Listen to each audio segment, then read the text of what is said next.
अस्सलाम वालेकुम to all my viewers. मुझे उम्मीद है सब लोग बिल्कुल ठीक हैं और खैरियत से हैं। आज जिस टॉपिक पे मैं बात करने लगी हूँ, यकीनन काफ़ी लोगों के जहनों में इसके बारे में सवालात होंगे और कुछ कन्फ्यूजन्स होंगी, और मैं कोशिश करूँगी कि इस वीडियो के ज़रिए से वो कन्फ्यूजन दूर हो सके। और अगर कुछ फिर भी रह जाए तो आप लोग कमेंट्स में लाजमी पूछिएगा। आज मैं बात करूँगी सिंगल नेशनल करिकुलम यानी एक कौमी निसाब के बारे में। सबसे पहले तो एक जो कन्फ्यूजन लोगों के जहन में है वो ये है कि सिंगल नेशनल करिकुलम का मतलब है कि गवर्नमेंट और प्राइवेट स्कूल्स की बुक सेम हो जाएंगी। ऐसा नहीं है। करिकुलम यानी निसाब सेम होगा, बुक सेम नहीं होंगी। हो भी सकती हैं, नहीं भी, क्योंकि निसाब सेम होने का मतलब हरगिज़ नहीं है कि बुक्स एक जैसी होंगी। निसाब और सिलेबस में डिफरेंस है। निसाब आप समझे कि एक फ्रेमवर्क है कि एक कोर्स से रिलेटेड जितनी भी एक्टिविटीज़ करवानी है उसके बारे में एक फ्रेमवर्क है, एक प्लानिंग है। जबकि सिलेबस जो है उस फ्रेमवर्क के अकॉर्डिंग जो समरी है, एक्टिविटीज़ की जो समरी है वो है। अब इसको किस तरह से मैं समझा सकती हूँ। लेट्स सपोज आपका निसाब जो है वो ये कहता है कि बच्चों को एडिशन समझानी है आपने। अब कुछ स्कूल्स या कुछ टीचर्स अपने मेथड के ज़रिए से बच्चों को एडिशन समझाते हैं।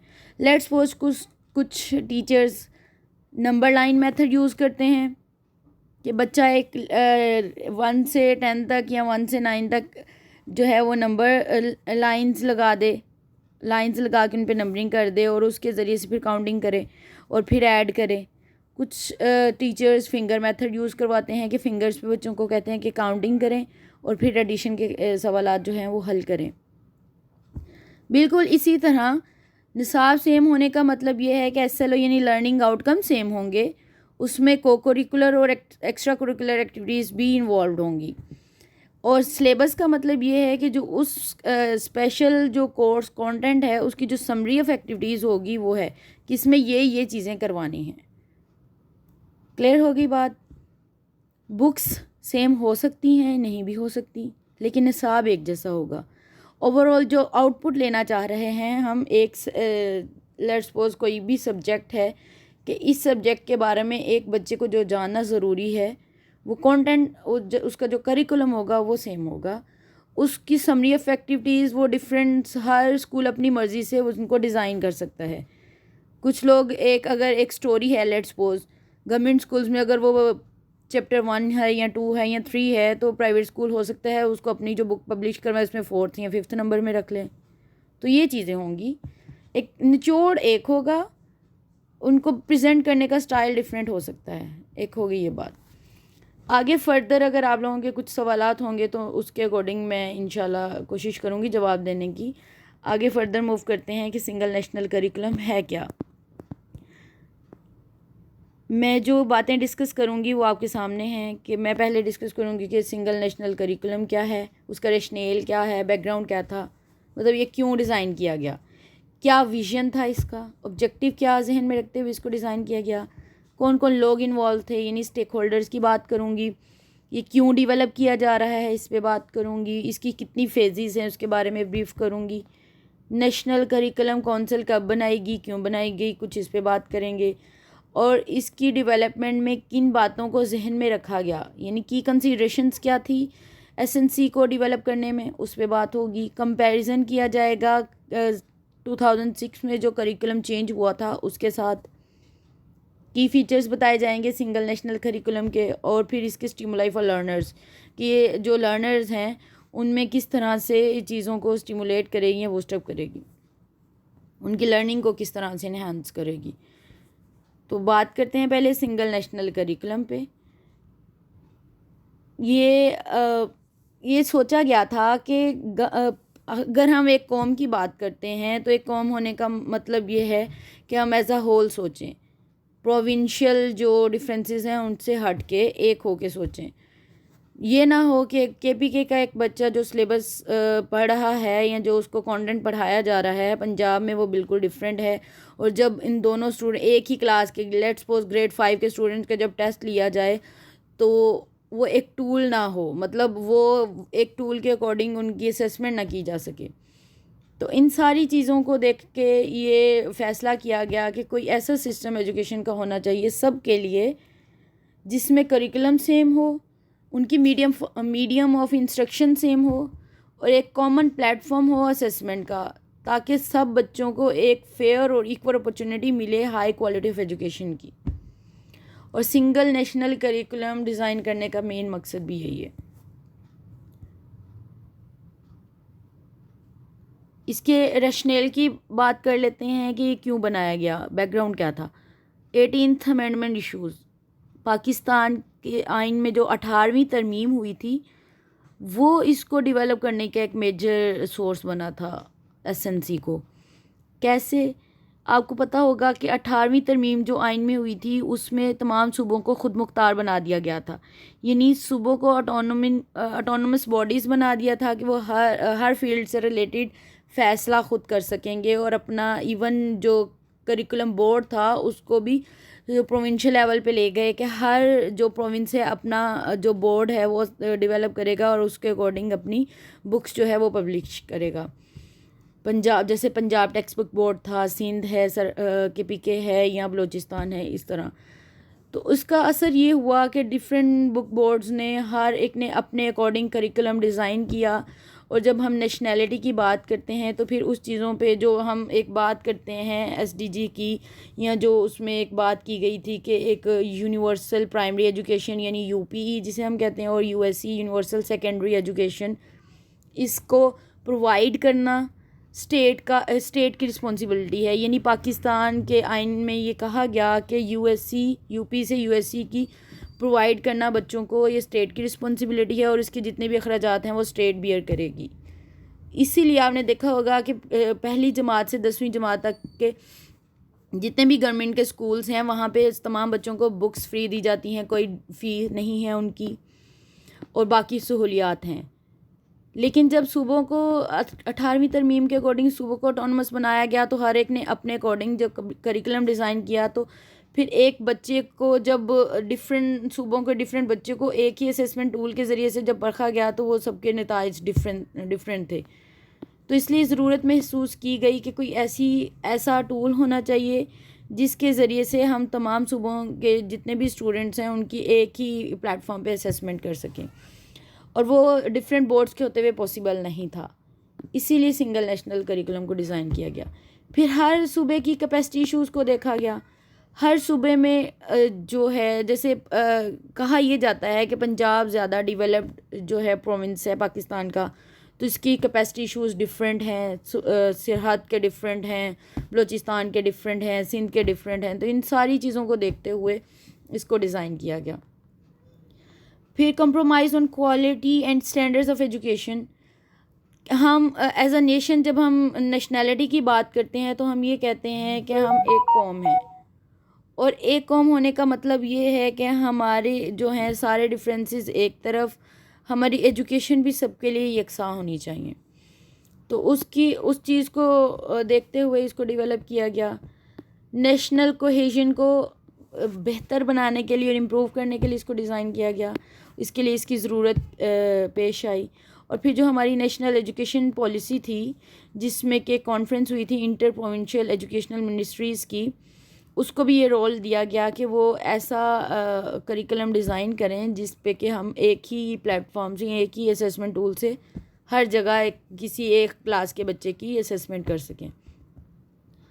और फिर ये नेशनल करिकुलम काउंसिल भी बनाई गई थी और उसको तमाम सूबों ने अप्रूव किया था। फरवरी 2014 की ये बात है। तो इन सारी चीज़ों को देखते हुए इसको डिज़ाइन किया गया था। अब इसका विज़न क्या था? विज़न अगेन वही था कि एक ही सिस्टम एजुकेशन का हो सबके लिए, जिसमें करिकुलम सेम हो, मीडियम ऑफ इंस्ट्रक्शन, यानी अगर उर्दू लैंग्वेज पब्लिक स्कूल्स में है तो प्राइवेट स्कूल्स में भी जो सब्जेक्ट उर्दू में पढ़ाए जा रहे हैं उर्दू में ही हों। गवर्नमेंट और प्राइवेट जो स्कूल्स हैं इनमें और डिफरेंट सूबों में जो भी सब्जेक्ट्स पढ़ाए जा रहे हैं उनका मीडियम सेम हो, मेथड ऑफ असेसमेंट सेम हो, कि अगर आप MCQ मेथड असेसमेंट का यूज़ कर रहे हैं वैल्यूएशन के लिए तो वो वहाँ भी वही हो, ये ना हो कि एक जगह पे रिटन टेस्ट हो, एक जगह ओरल हो, एक जगह MCQ बेस्ड हो, एक जगह लॉन्ग क्वेश्चंस हो, तो मेथड ऑफ असेसमेंट भी सेम हो। ऑब्जेक्टिव्स क्या हैं इसके? ऑब्जेक्टिव ये है कि हर बच्चा जो है, all children have a fair and equal opportunity to receive high quality education. अब जब हम क्वालिटी ऑफ एजुकेशन की बात करते हैं तो हम ये भी बात करते हैं कि चूँकि डिफरेंट सूबों के कैपेसिटी इश्यूज़ हैं, डिफरेंट हैं वो। तो अगर एक लेट्स सपोज पंजाब में अगर एक गवर्नमेंट स्कूल है, उसको ज़्यादा फैसिलिटेट किया गया है, तो सिंध में भी ऐसा ही हो, के में भी ऐसे ही हो। तो इन सब को देखते हुए एक फेयर और इक्वल अपॉर्चुनिटी मिले हर बच्चे को कि वो हाई क्वालिटी एजुकेशन जो है वो अचीव कर सके। सोशल कोहेजन को इम्प्रूव करने के लिए इसको डिज़ाइन किया गया है। और नेशनल इंटीग्रेशन, जब हम हुब्बुल वतनी की बात करते हैं तो मेन हमारा ऑब्जेक्टिव भी यही है कि एसएनसी को डेवलप किया जाए ताकि हम नेशनल कोहेजन और इंटीग्रेशन को जो है वो स्ट्रॉन्ग बना सकें। फिर डिफरेंट सूबों में जो डिस्पैरिटीज़ हैं उनको एलिविएट या मिनिमाइज़ करने के लिए भी इसको डेवलप किया गया है। अक्रॉस मल्टीपल स्ट्रीम्स का मतलब ये है कि कुछ गवर्नमेंट और प्राइवेट स्कूल सिस्टम जो चल रहे हैं, इनमें जो डिस्पैरिटीज़ हैं उनको ख़त्म किया जाए। आपने देखा होगा कि कुछ हाई फाई लेवल के जो प्राइवेट स्कूल्स हैं उनका ये स्लोगन है, बल्कि कहना है कि हमारे यहाँ जो एजुकेशन की क्वालिटी है वो सबसे ज़्यादा अच्छी है, इसलिए हमारे यहाँ बच्चों को एनरोल करवाएं। और ये एक परसेप्शन यही है कि गवर्नमेंट स्कूल्स में पढ़ाई अच्छी नहीं है, उनका सिलेबस बहुत ज़्यादा इजी है या डिफरेंट है as compare to private schools. तो इन सारी चीज़ों को ख़त्म करने के लिए इसको डिज़ाइन किया गया। चौथा जो इसका मेन ऑब्जेक्टिव था वो ये है कि equal opportunities for upward social mobility. जब हम अपवर्ड सोशल मोबिलिटी की बात करते हैं तो उसमें इक्वल अपॉर्चुनिटीज़ हों।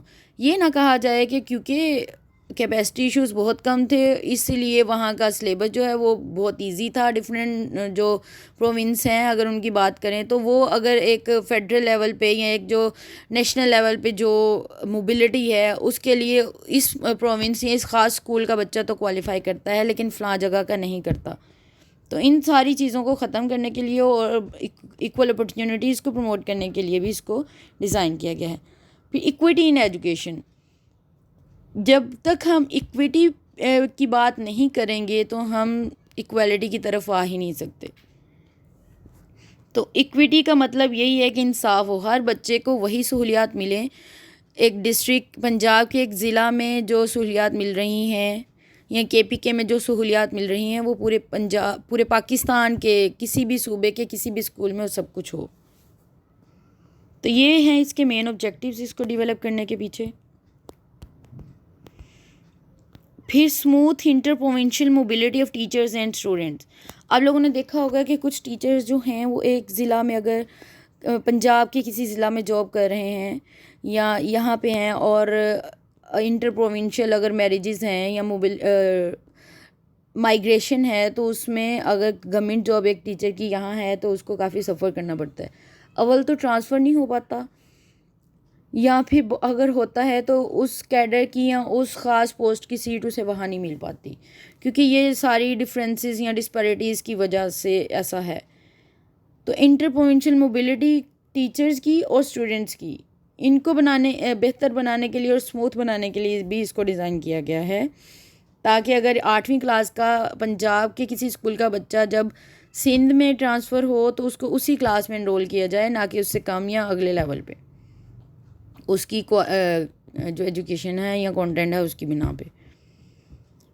फिर जब हम एक बच्चे की होलिस्टिक डेवलपमेंट यानी एज अ होल डेवलपमेंट की हम बात करते हैं और इंटरनेशनल ट्रेंड्स की बात करते हैं तो उन सबको मीट करने के लिए हमें किसी ऐसे प्लेटफॉर्म या किसी ऐसे सिस्टम की ज़रूरत थी कि जो हम एक कौमियत को शो कर सकें इंटरनेशनल लेवल पे। इसके लिए भी इसको डिज़ाइन किया गया है। तो ये हैं सारे इसके मेन ऑब्जेक्टिव्स। आगे हम बात करेंगे इसके डिफरेंट स्टेक होल्डर्स पे, कौन लोग इसको डेवलप करने में इन्वॉल्व थे। इसमें सारे फेडरेटिंग यूनिट्स थे इन्वॉल्व, पब्लिक सेक्टर ऑर्गेनाइजेशंस इसमें इन्वॉल्व थी, सारी मिनिस्ट्रीज़, एजुकेशन मिनिस्ट्रीज़ तमाम सूबों की इसमें इन्वॉल्व थी, प्राइवेट सेक्टर के जितने भी बड़े बड़े टैकॉन्स हैं वो सारे इसमें इन्वॉल्व थे। फिर फेडरल गवर्नमेंट एजुकेशनल इंस्टीट्यूशंस जो थे, कैंट्स और गैरिजन, ये भी इसमें इन्वॉल्व थे, इनके रिप्रेजेंटेटिव्स को भी बुलाया गया था। दीनी मदारिस को इनवाइट किया गया था इसमें अपनी इनपुट देने के लिए। Cambridge university UK for English, maths and science, इसके स्टेक होल्डर्स को बुलाया गया, अलम्स और आगा खान यूनिवर्सिटी वालों को भी इसमें इन्वॉल्व किया गया ताकि वो भी अपनी इनपुट दें इसको डेवलप करने के हवाले से। इसको अब बात करते हैं कि इसको डेवलप करने की ज़रूरत क्यों पेश आई, क्यों इसे डेवलप किया जा रहा है। To ensure minimum national standards in all subjects. NPSTs की बात आप एनपीएसटीज़ की बारे में आपने सुना होगा, national professional standards for teachers. जब हम टीचर्स के नेशनल जो प्रोफेशनल स्टैंडर्ड्स हैं उसकी बात करते हैं तो एटलीस्ट नेशनल लेवल पे उनको मीट करने के लिए इसको डेवलप करने की ज़रूरत पेश आई थी। To put emphasis on national ideology and societal needs. जो हमारी नेशनल आइडियोलॉजी है उस पे एम्फसिस उसको प्रमोट करने के लिए और उस पे ज़ोर देने के लिए इसको डेवलप किया जा रहा है कि हमारी क्या आइडियोलॉजी है। हम एक कौम है, उसकी जब हम बात करते हैं तो हम हर लिहाज से सेम एक प्लेटफॉर्म पे होना चाहिए। To lead towards national cohesion, to improve quality of education and training, to improve disparities in private and public sector. सबसे मेन चीज़ जो है वो ये है, जो प्राइवेट और पब्लिक सेक्टर स्कूल ऑर्गेनाइजेशंस हैं, ये स्कूल सिस्टम्स हैं, इनके दरमियान में काफ़ी इख्तलाफात हैं और काफ़ी डिफरेंसेस हैं, काफ़ी डिस्पैरिटीज़ हैं। इन सब को ख़त्म करने के लिए हमें एक ऐसे सिस्टम की ज़रूरत थी जिस पे कोई ये ना कह सके कि गवर्नमेंट स्कूल का बच्चा जो है उसकी पढ़ाई ठीक नहीं है या जो प्राइवेट स्कूल है उसकी पढ़ाई ज़्यादा अच्छी है। जब एक यकसा कौमी निसाब की जब बात होगी तो इसका अब फिर ये नहीं कोई भी कह सकेगा कि ये स्कूल अच्छा है, इसका करिकुलम अच्छा है, ये स्कूल अच्छा नहीं है क्योंकि इसका करिकुलम अच्छा नहीं है। जब एक सेम करिकुलम होगा तो फिर ये डिस्पैरिटीज़ ऑटोमेटिकली रिमूव हो जाएंगी। To make one system of education for all in terms of curriculum, medium of instruction, again जो इसका विजन है उसके वजह से ही इसको डेवलप किया गया, उसको मद्देनज़र रखते हुए।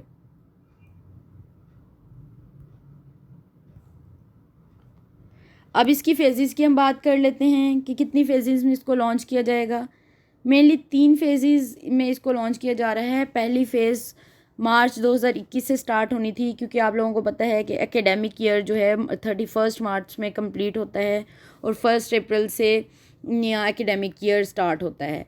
लेकिन चूँकि कोविड की वजह से स्कूल्स काफ़ी देर बंद रहे हैं और उसकी वजह से ये जो एसएनसी की फ़र्स्ट फ़ेज़ थी इसको प्रोलॉन्ग कर दिया गया है। अब ये मार्च की बजाय अगस्त 2021 से स्टार्ट होगी इंशाल्लाह। और पहली फ़ेज़ में क्लास 1 से 5 तक के तमाम सब्जेक्ट्स का करिकुलम सेम कर दिया जाएगा सारे सूबों में और सारे गवर्नमेंट और प्राइवेट स्कूल्स में।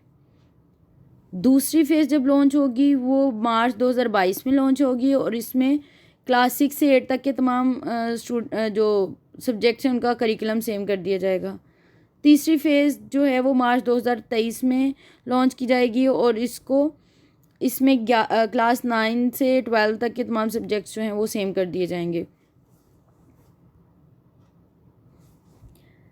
अब जो नेशनल करिकुलम काउंसिल जो बनाई गई थी जिस पे हम बात करेंगे उसमें 46 मेंबर्स थे, जिसमें कि मैंने पहले बात की स्टेक होल्डर्स में कि फेडरल मिनिस्ट्रीज़ थी, प्रोविंशियल एजुकेशनल मिनिस्ट्रीज़ जो उसमें इन्वॉल्व थी, फिर उसमें जो एरिया एजुकेशन मिनिस्टर्स थे वो भी इन्वॉल्व थे, चेयरमैन एचईसी भी थे, हेड्स ऑफ इत्तेहाद तंजीमातुल मदारिस पाकिस्तान उनके हेड भी थे, chairman of provincial text book boards, जो जितने भी बुक बोर्ड्स के जो चेयरमैन हैं वो सारे इन्वॉल्व थे डिफरेंट प्रोविंसेस के, representative from army, navy and air force educational institutions, और जितने भी एमिनेट स्कॉलर्स थे या एजुकेशनिस्ट थे या मोटिवेशनल स्पीकर्स थे उनको भी इसमें बुलाया गया कि वो भी अपनी इनपुट दें।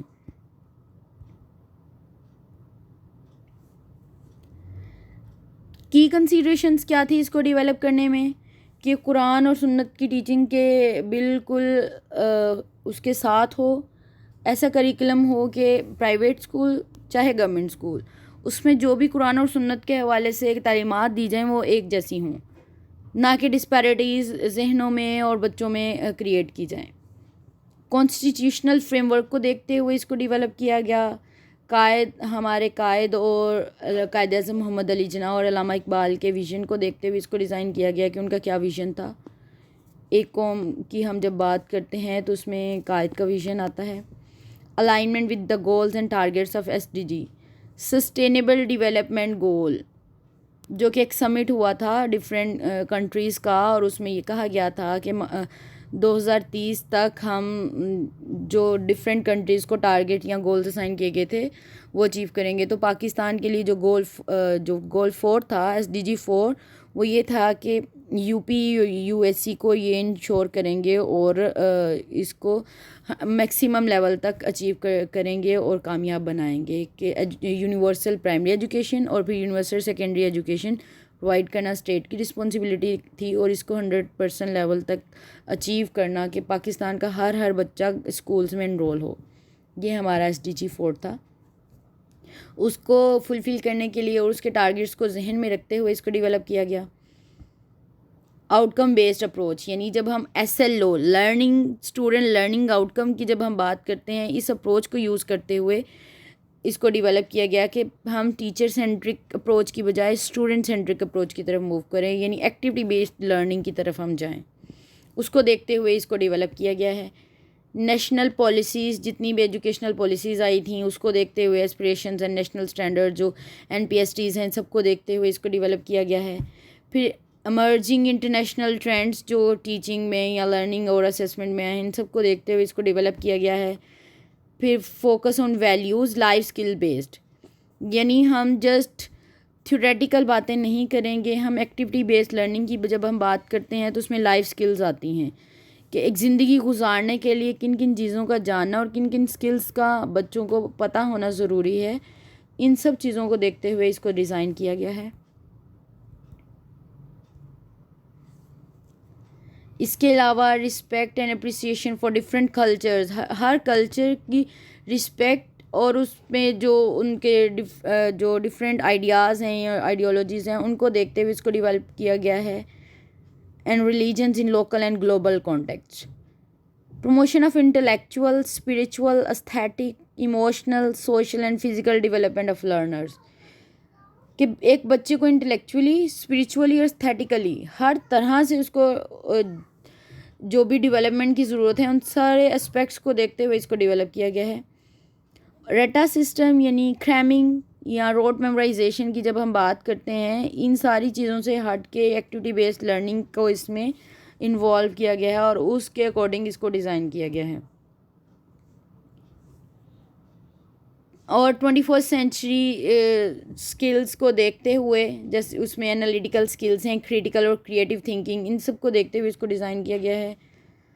ICT को इसमें यूज़ किया गया है, इंटीग्रेटेड लर्निंग अप्रोच को इस्तेमाल किया गया है, alignment with trends in international mathematics and science study, in teams को देखते हुए इनकी सारी आउटपुट और इनपुट को लेके इसको डेवलप किया गया है। अब मेन बात आ गई कंपैरिजन की। 2006 के करिकुलम में अगर हम उसको स्टडी करते हैं तो हम देखते हैं कि उसमें क्या चीज़ें थी और अब उसमें अब जो 2020 में SNC डेवलप किया गया उसमें क्या नई चीज़ें ऐड की गई हैं। अब जो standard benchmark and learning outcomes वो नॉट डेवलप, यानी SLO बेस्ड करिकुलम डिज़ाइन नहीं किया गया था 2006 में। अब standard benchmark and outcome based जो अप्रोच है वो यूज़ की गई है तमाम सब्जेक्ट्स में SNC में। दूसरा डिफरेंस क्या है कि इस्लामियात को ग्रेड 3 से onward as a compulsory subject पढ़ाया जाता था 2006 के करिकुलम के अकॉर्डिंग, जबकि अब ग्रेड 1 से ही एज अ सेपरेट सब्जेक्ट पढ़ाया जा रहा है SNC के अकॉर्डिंग।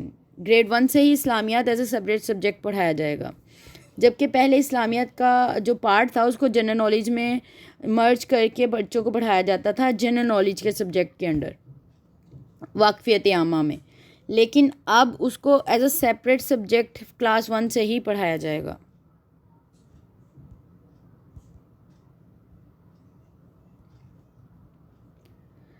इसके अलावा ethics, the subject of ethics was designated for non Muslim students in lieu of Islamiyat from grade 3।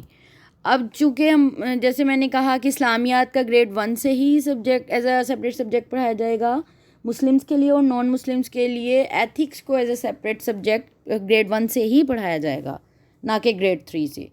पहले इस्लामियत की जगह अगर सब्जेक्ट एथिक्स पढ़ाया जाता था तो वो भी ग्रेड 3 से ही पढ़ाया जाता था, लेकिन अगर इस्लामियत चूँकि 1 क्लास से पढ़ाई जा रही है तो एथिक्स भी क्लास 1 से ही पढ़ाई जाएगी। ये एक मेन डिफरेंस ये भी है।